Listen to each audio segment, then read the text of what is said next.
I thought I knew about bereavement and grief, but when I was suddenly widowed, I began to realise that actually I didn't know, even as a professional, what this was really like. The practical stuff, the financial stuff, the mental health impact.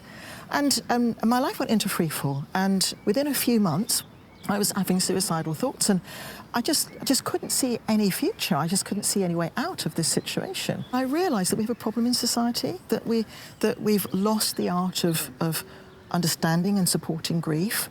We become death-denying, and we become grief illiterate, and therefore people who are bereaved end up even more isolated and confused. So you say we live in a death-denying society, and I think you're right. What issues does that bring up? Well, it means generally that people don't have an understanding of grief and bereavement. Well-meaning people can come up with unhelpful responses, which can make matters worse. I can see your face, you've clearly had that experience. Well, you know, sort of saying, when my mum died, people would say to me things like, well, at least she's at peace now and she's in heaven. Yes. I used to think, I don't want her there, I want her here. That's right. And then the other thing is that I think a lot of people haven't particularly understood that's the extent to which people have suppressed their grief, because society hasn't given them the opportunity to grieve.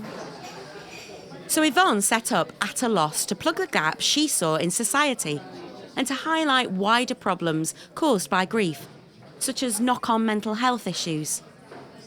Her first port of call was to work with churches to run bereavement classes. Riverside is a bereavement-friendly church. What does that mean? It's a church that has said, we will attempt to embrace people and help them holistically across all the different ways that they need help. So it's emotional support, spiritual support, practical support, all those things. Yes, it is. We've already covered a lot of the emotions that we experience in grief, and today we're looking at the more difficult ones, the ones that hold us up.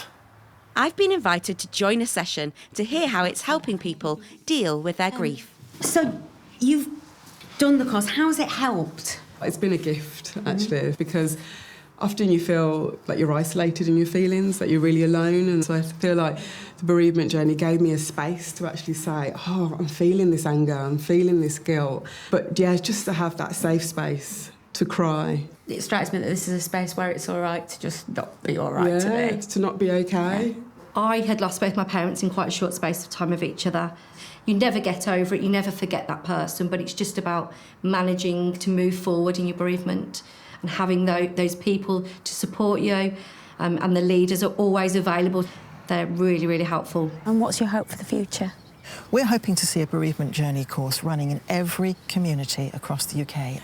Every workplace, every university, every prison, every care home, so that everybody can get the support that they need.